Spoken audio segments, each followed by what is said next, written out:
নমস্কার বন্ধুরা, আশা করছি সকলে অনেক ভালো আছো। নতুন আরেকটি রেসিপিতে তোমাদের সকলকে স্বাগত। আজকে আরেকটি নতুন রেসিপি নতুনভাবে তোমাদের সঙ্গে শেয়ার করব। আজকে আমি বানিয়ে দেখাবো লাল আলু কিংবা মিষ্টি আলুর পরোটা। এইভাবে মিষ্টি আলুর পরোটা অনেক সফট হয় আর খেতেও অনেক ভালো লাগে। আর এই রেসিপিটি একদমই সহজ। চলো রেসিপিটি দেখে নিই। এই রেসিপিটি করার জন্য এখানে এই যে রাঙা আলু নিয়ে নিয়েছি। আলুগুলোকে এবারে ছোট ছোট করে টুকরো করে নেব। আলুগুলোকে প্রথমে সেদ্ধ করে নেব, সেজন্যই এরকম ছোট ছোট টুকরো করে নিচ্ছি যাতে সেদ্ধটা তাড়াতাড়ি হয়ে যায়।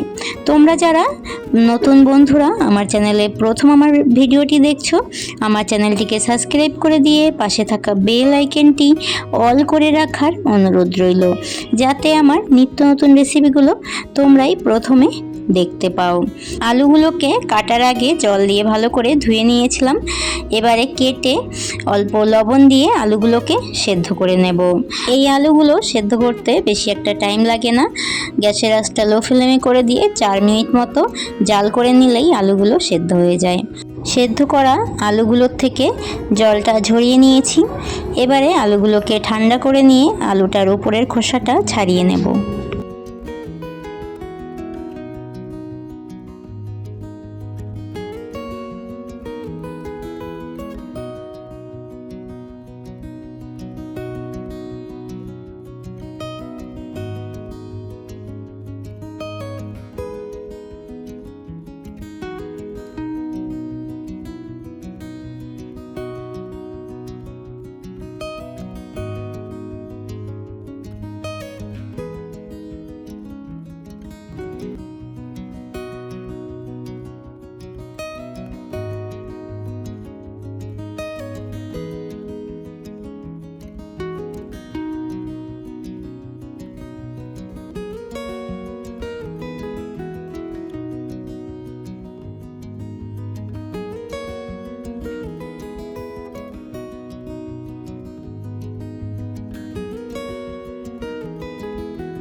আলুগুলোর উপরের খোসা ছাড়িয়ে আলুটাকে খুব মিহি করে মেখে নিয়েছি।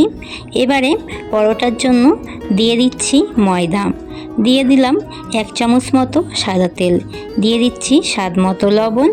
এবারে ময়দাটার সাথে আলুটাকে খুব ভালো করে মেখে নেব। এখানে আমি ময়দার ব্যবহার করেছি, তোমরা চাইলে আটার ব্যবহারও করতে পারো।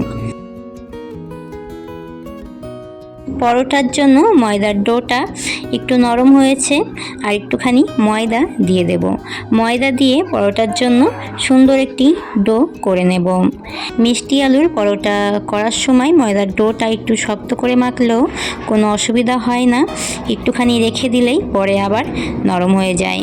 আমি এইখানে মিডিয়াম করে ময়দার ডোটাকে মেখে নিয়েছি, এটা পরে আরও বেশি নরম হয়ে যাবে। এবারে 15 মিনিটের জন্য ময়দার ডোটাকে রেখে দেব। ময়দার ডোটার উপরে অল্প সাদা তেল মেখে নিচ্ছি, যাতে ময়দাটা খুব সফট থাকে। এবারে এখানে একটা সুতির ভিজা কাপড়ের ব্যবহার করছি। কাপড়টা দিয়ে ময়দার ডোটাকে ভালো করে চেপে রেখে দেব।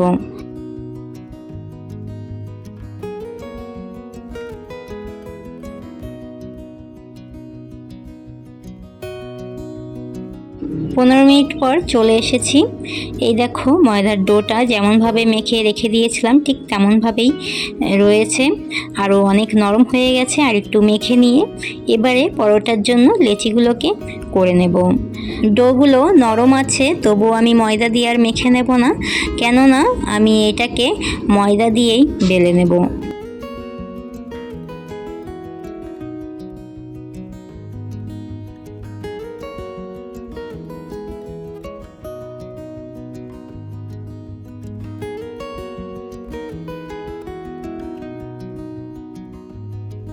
পরোটার লেচিগুলো একটু বড় বড় করেই করে নিয়েছি। এবারে পরোটাগুলোকে বেলে নেব। এখানে বেলুন চাকি নিয়েছি, এই যে ময়দার গুঁড়ো নিয়েছি।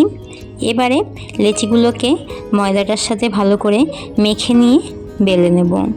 তোমরা চাইলে এই পরোটাগুলো পাতলাও করতে পারো, আবার মোটা করেও করে নিতে পারো। আমি এইখানে বেশি পাতলা কিংবা বেশি মোটা করব না, মিডিয়াম করে নেব। এই মিষ্টি আলুর পরোটাগুলো অনেক সফট হয়, তুমি যেইভাবেই পরোটাগুলো করো না কেন পরোটাটা নরমই থাকবে। রাঙা আলুর পরোটাগুলো আলতো হাতে বেলে নিয়েছি, ঠিক এই রকম সাইজ করে নিয়েছি পরোটাগুলোকে। তোমাদেরকে আরেকটা পরোটা বেলে দেখিয়ে দিচ্ছি। আমি প্রত্যেকটা পরোটাই এইভাবেই বেলে নিয়েছি।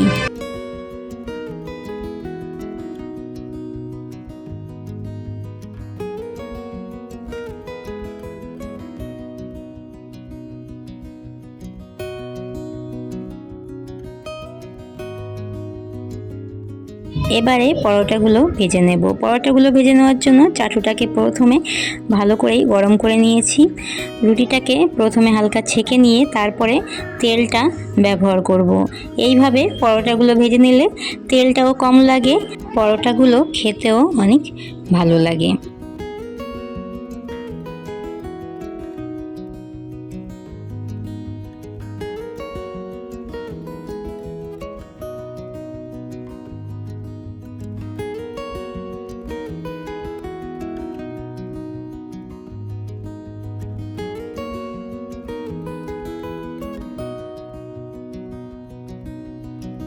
এইভাবে একটা পরোটা ভেজে নিতে আমার 2 মিনিট মতো টাইম লেগেছে।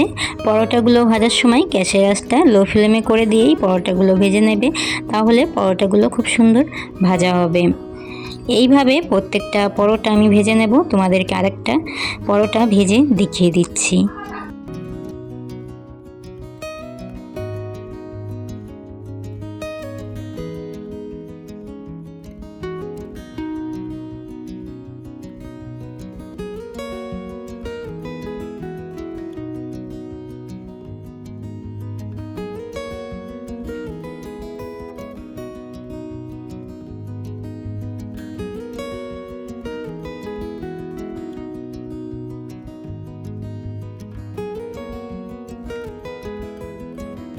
এইভাবে মিষ্টি আলুর পরোটা খেতে অনেক ভালো লাগে বন্ধুরা। তোমরা বাড়িতে অবশ্যই এই রেসিপিটি ট্রাই করো, আর আমাকে কমেন্ট করে জানিও রেসিপিটি তোমাদের কাছে কেমন লেগেছে। এই দেখো পরোটাগুলো কতটা নরম হয়েছে, আর পরোটাগুলো ছিঁড়েও দেখিয়ে দিচ্ছি কত সুন্দরভাবে পরোটাগুলো ছিঁড়ে যাচ্ছে। রেসিপিটি ভালো লাগলে অবশ্যই একটি লাইক, কমেন্ট, শেয়ার করে দেওয়ার অনুরোধ রইল। আজকের মতো এতটাই।